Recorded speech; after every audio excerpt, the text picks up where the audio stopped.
उसी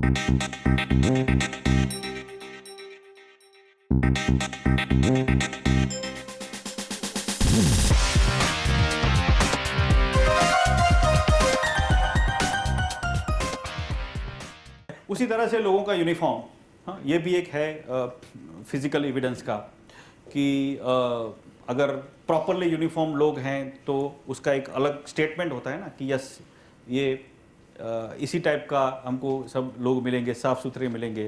कहीं कहीं पे होटलों में हम जाते हैं जिस तरह से ना कि वो सर्विंग करता है, उसको मालूम नहीं होता है वो सर्विंग करता है ना, तो उसका जो भी कोट है या जो भी है ना, वो अपनी प्लेट में इस तरह से टच कर रहा है अपने खाने को, but they are not aware.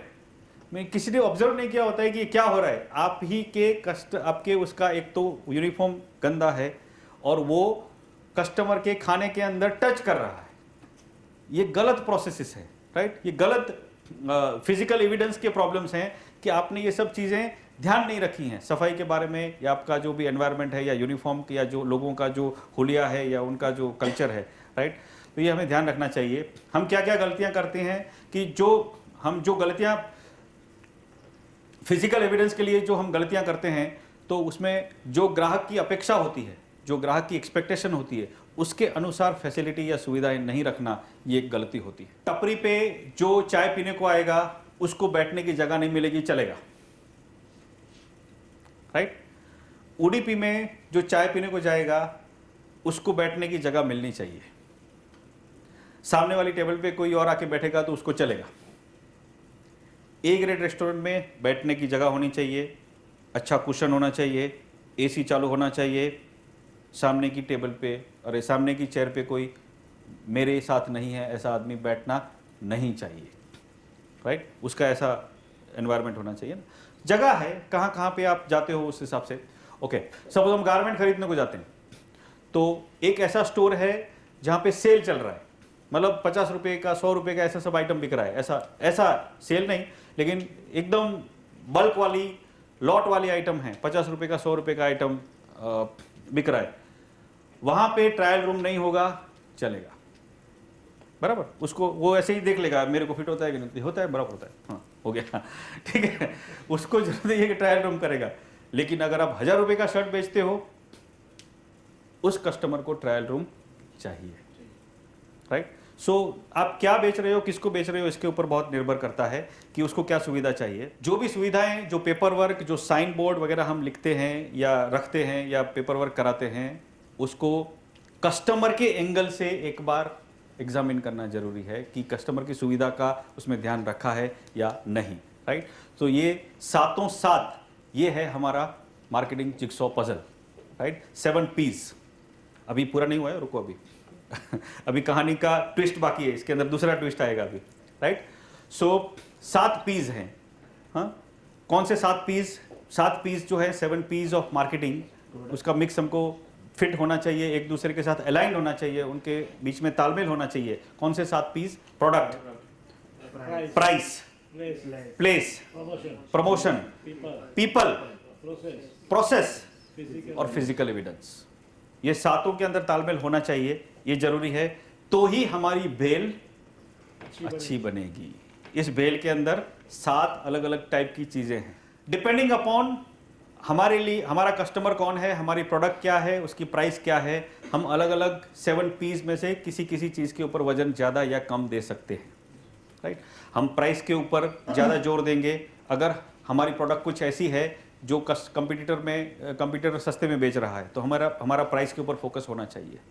अगर हमारा कंपटीटर एडवर्टाइजमेंट कुछ ज़्यादा कर रहा है जिसकी वजह से हमारी सेल कम हो रही है, तो शायद प्रमोशन में या किसी और एडवर्टाइजमेंट के किसी और तरीके में, प्रमोशन के किसी और तरीके में हमारा फोकस होना जरूरी है। अभी सोच लो हम कोई ऐसी आइटम बनाते हैं, सपोज हम इडली का जो बना बनाया आटा आता है ना, वो बेचते हैं जिसमें कोई ब्रांड ही नहीं है, राइट। सोचो, ब्रांड नहीं है, तो ऐसी प्रोडक्ट हम बनाते हैं जो 24 घंटों में खराब भी हो जाती है, राइट। तो उसकी न्यूज़पेपर में एडवर्टाइजमेंट दे सकते हैं, कोई मतलब नहीं, राइट। उसमें सबसे ज्यादा फोकस किस चीज के ऊपर होना चाहिए? इडली का रेडीमेड जो मिक्स मिलता है, बराबर, बना बनाया, जिसमें से सीधा आप इडली या डोसा घर पे जाके बना सकते हो, वो प्रोडक्ट है मेरी। तो उसमें उसको बेचने के लिए मेरा सबसे ज़्यादा फोकस 7 पीस में से प्रमोशन पे ज़्यादा फोकस होना कोई ज़रूरी है?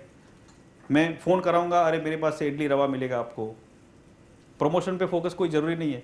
क्या चीज़ पे? 2 महत्व की चीज़ों पे फोकस ज़रूरी है। एक मेरा प्राइस लेवल पे होना चाहिए, प्रोडक्ट मेरी सही होनी चाहिए, राइट, और प्लेस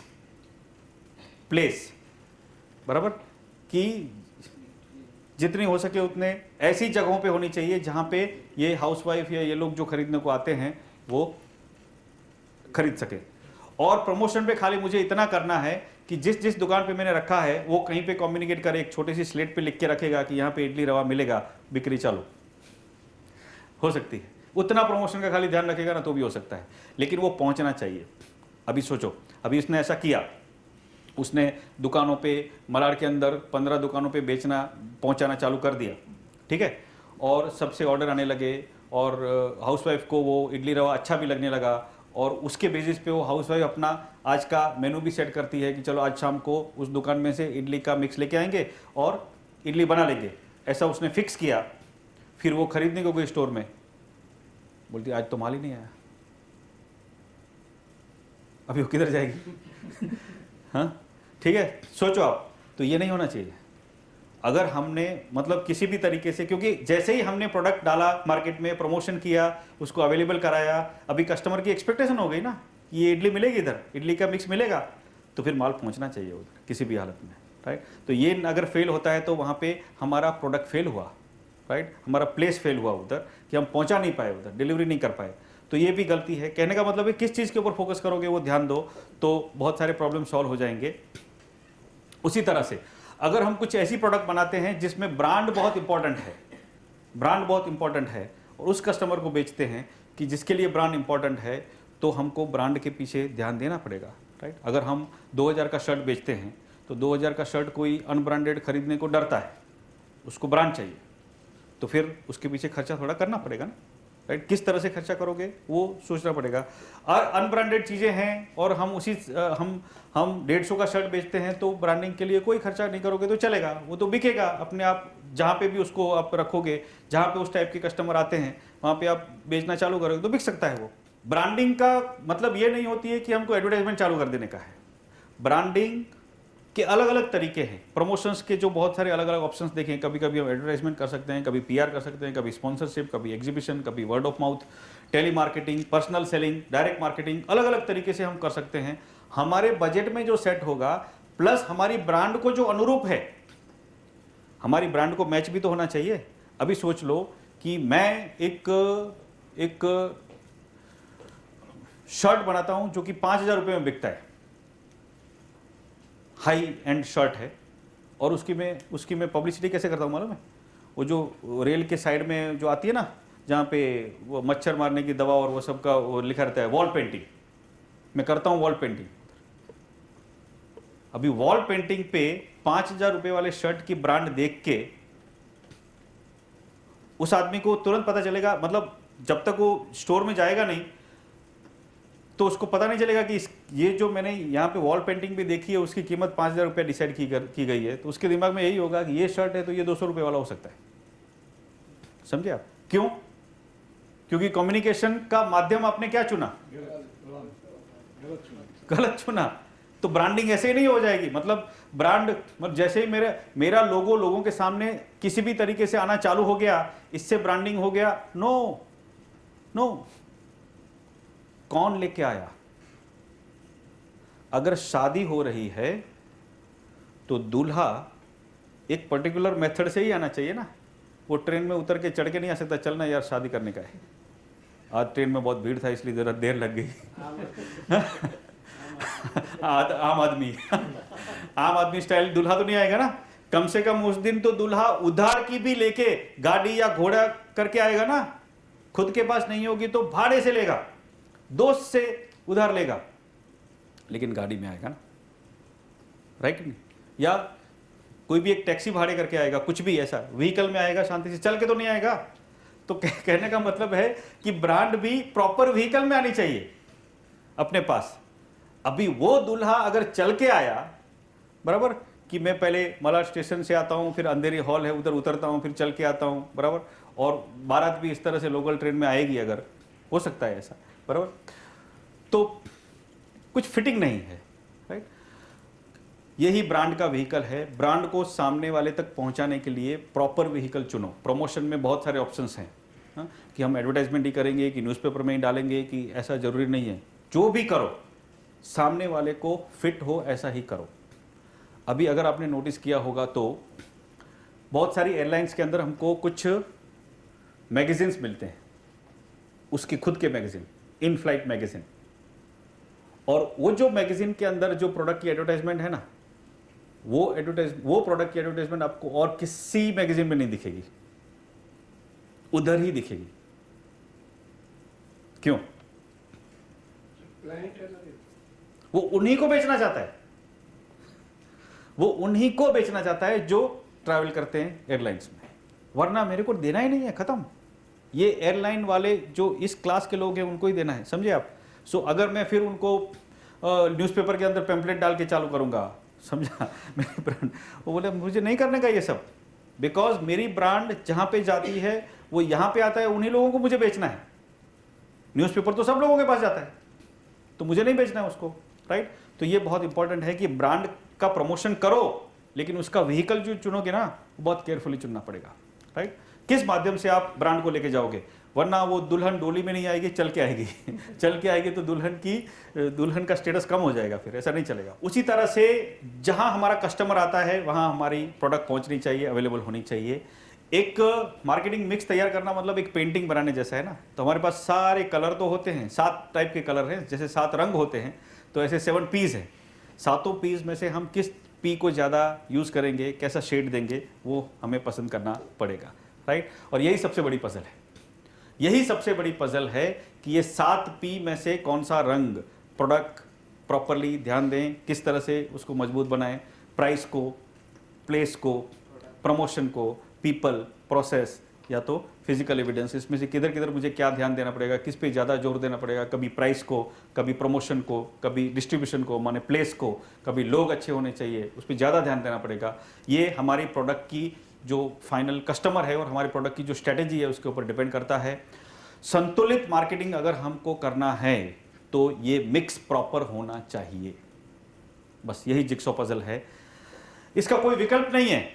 मतलब मार्केटिंग में ये 7 पी में से किसी को भी इग्नोर करना, ऐसा नहीं हो सकता कि मेरा प्रोडक्ट की क्वालिटी चाहे कैसी भी हो, मेरी प्राइस चाहे कितनी भी गलत हो, बहुत ज़्यादा हो या जैसे बहुत कम हो, मैं खूब एडवर्टाइजमेंट करूंगा तो कस्टमर आके लेके जाएगा, हो ही नहीं सकता।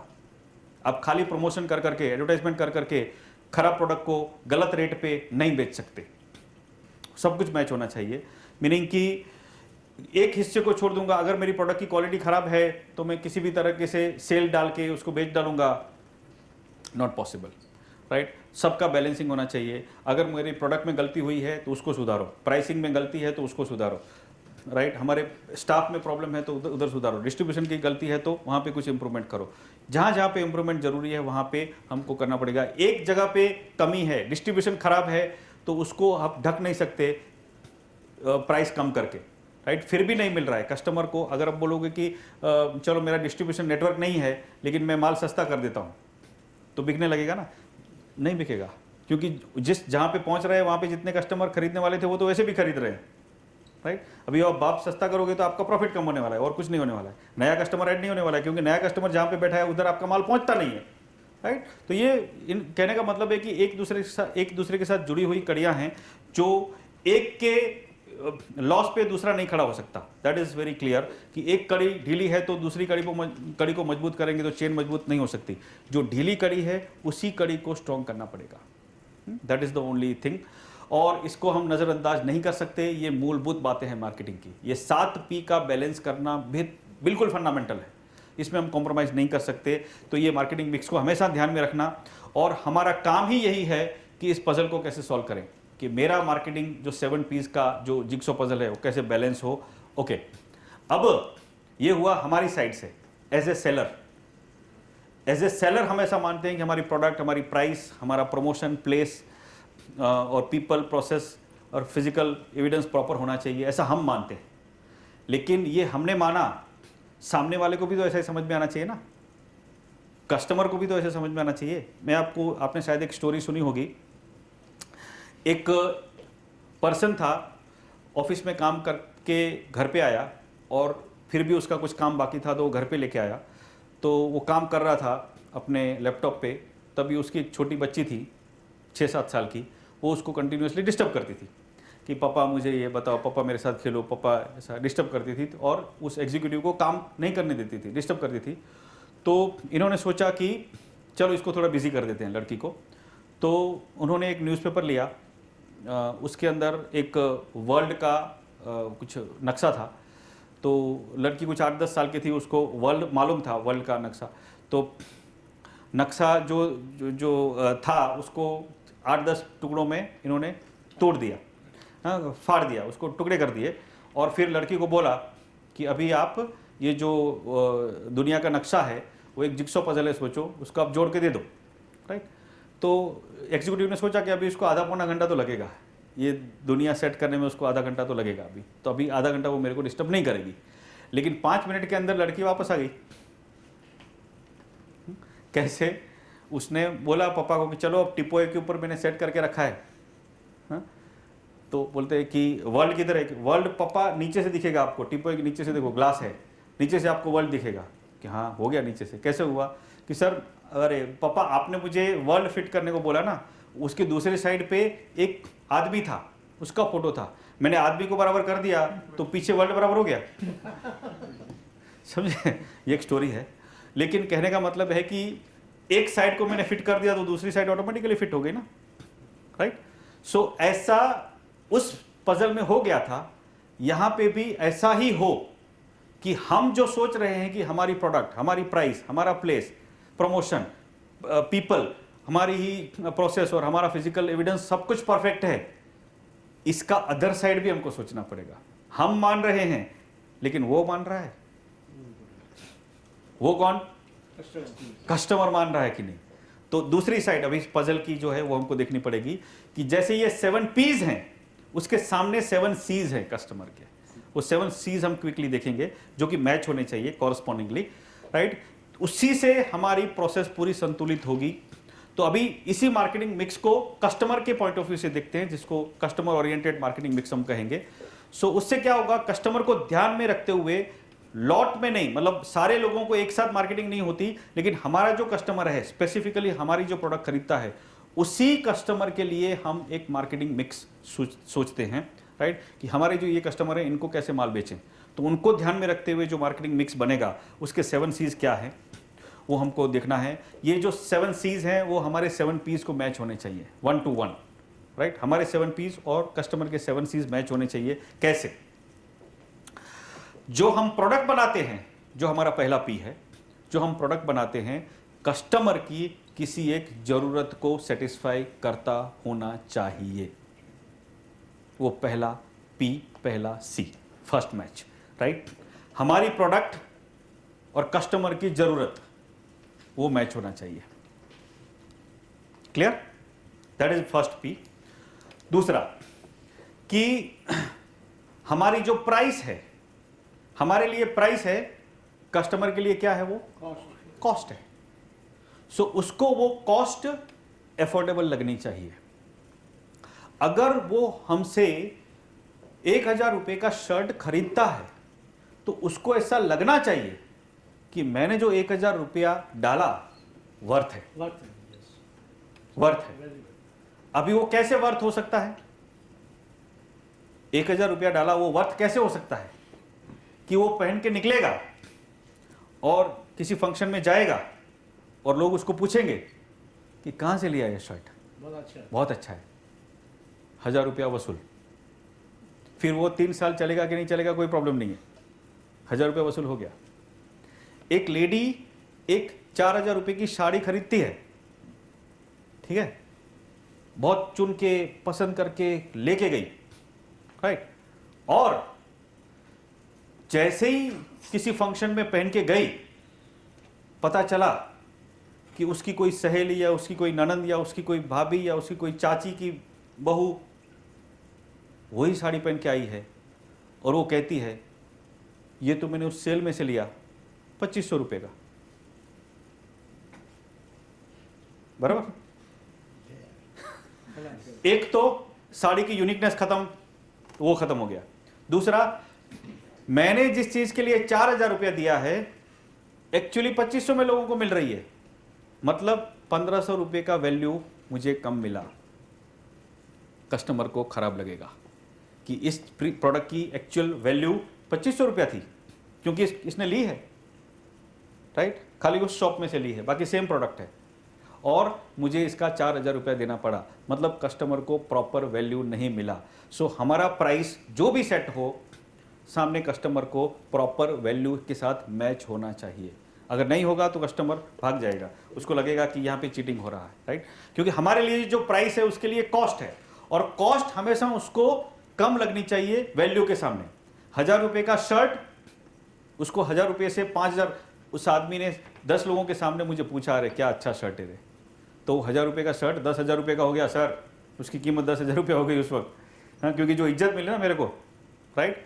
लेकिन वो 4,000 रुपये की साड़ी एक्चुअली 2,000 की भी नहीं रही, क्योंकि जब मैंने बोला मैंने 4,000 रुपये की ली है, तभी कोई आके मेरे ऊपर चाटा मार के गई कि ये तो 2,500 रुपये की साड़ी,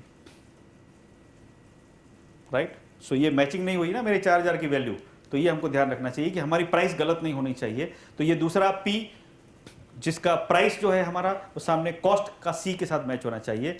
तीसरा पी और सी, हम जो कुछ भी बेच रहे हैं वो जो प्लेस है हमारा, हाँ, जहां पे हमारी उपलब्धि होने वाली है, उपलब्धि स्थान है जो हमारी प्रोडक्ट का, वो कस्टमर के लिए कन्वीनियंट होना चाहिए।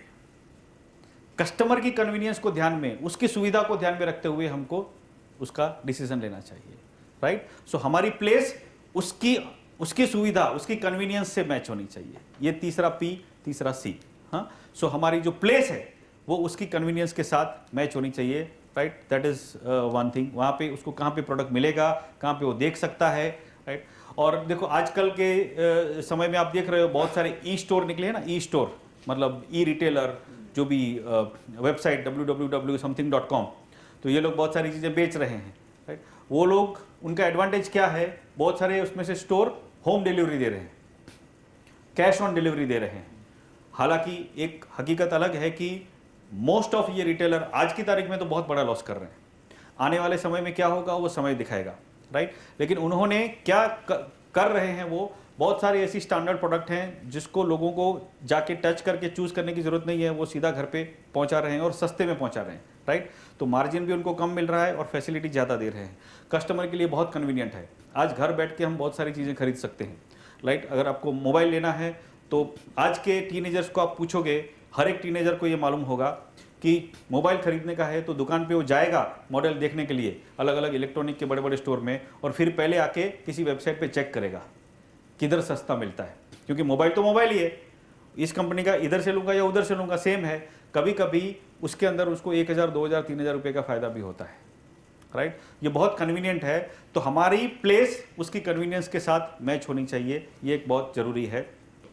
चौथा, हम जो प्रमोशन कर रहे हैं उस सामने उसको कुछ कम्युनिकेट करना चाहिए, राइट। हम जो कुछ भी कम्युनिकेट कर रहे हैं उससे हमारे कस्टमर के साथ कुछ डायलॉग, कुछ संवाद क्रिएट होना चाहिए।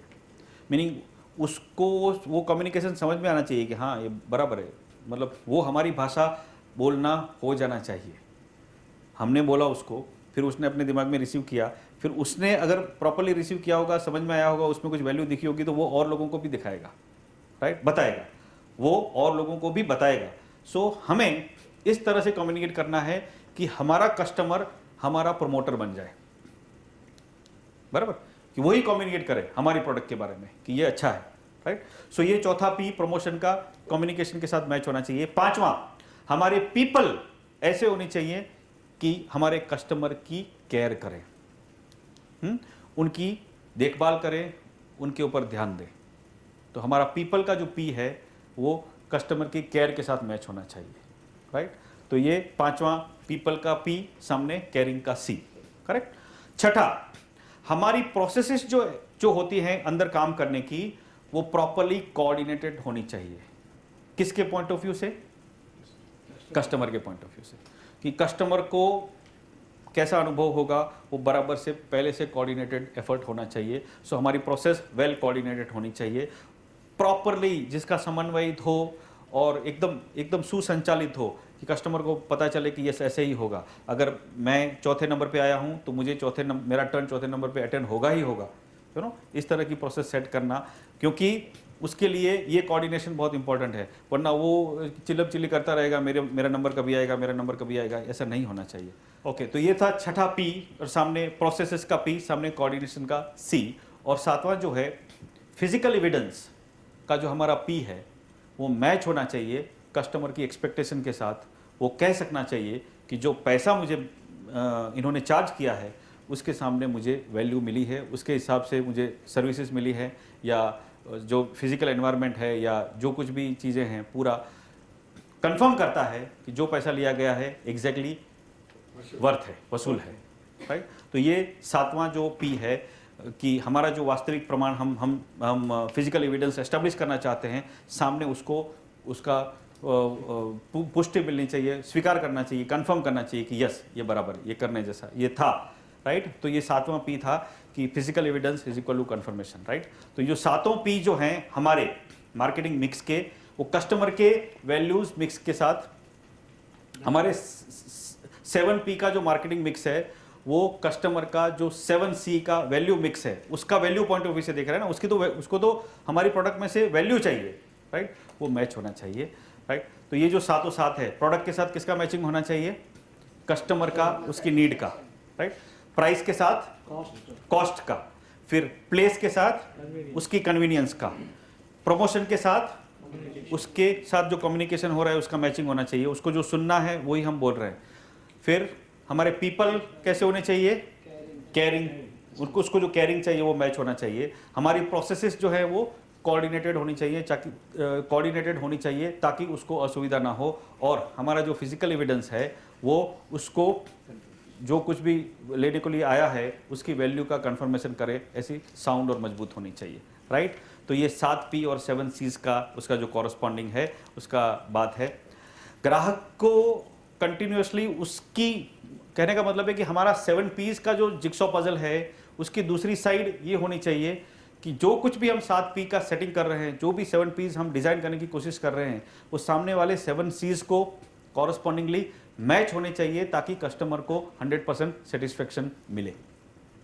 हमारी प्राइस उसकी कॉस्ट को मैच होनी चाहिए, हमारी प्रोडक्ट उसकी रिक्वायरमेंट को मैच होनी चाहिए, हमारे पीपल उसके केयर की रिक्वायरमेंट के लिए मैच होनी चाहिए, हमारी प्रोसेसेस उसके कोऑर्डिनेशन के रिक्वायरमेंट के लिए सेट होने चाहिए प्रॉपर। ये हमारी रिक्वायरमेंट है, ये हमको सेट करना है। हमारा जो मार्केटिंग मिक्स है 7Ps का और कस्टमर का जो 7Cs का वैल्यू मिक्स को मैच कर पाते हैं तो फिर हमारी मार्केटिंग डेफिनेटली सक्सेसफुल होगी और कस्टमर की रिक्वायरमेंट को सेटिस्फाई कर पाएगी और उसके जरिए हमारी फर्म को प्रॉफिट भी मिल पाएगा, उसमें कोई डाउट नहीं है। जो भी हमें प्रयत्न करना है, इस जिक्सॉ पजल को पहले तो अपनी साइड से देखो और उसको जो 7Ps जिस तरह से आप सेट करने की कोशिश करते हो कस्टमर के 7Cs के साथ प्रॉपरली मैच कर करके उसके एंगल से continuously other side of the story को देख देख के उसको मैच करो, तो फिर आपको कोई प्रॉब्लम नहीं होगी। आप जिस बिजनेस में हो, जिस कारोबार में हो, आपकी मार्केटिंग के 7Ps और उसके कॉरस्पॉन्डिंग 7Cs बराबर मैच हों। आप जो कुछ भी मार्केटिंग मिक्स बना रहे हो उन सातों जो जिक्सॉ पजल के सातों पहलू हैं वो हर एक कस्टमर की साथ एक्सपेक्टेशन है आपसे, उससे मैच हो, आपके दोनों jigsaw puzzle 7P = 7C match हो, आपको बहुत सफलताएं मिले, ऐसे मेरी हार्दिक शुभकामनाएं। Thank you very much.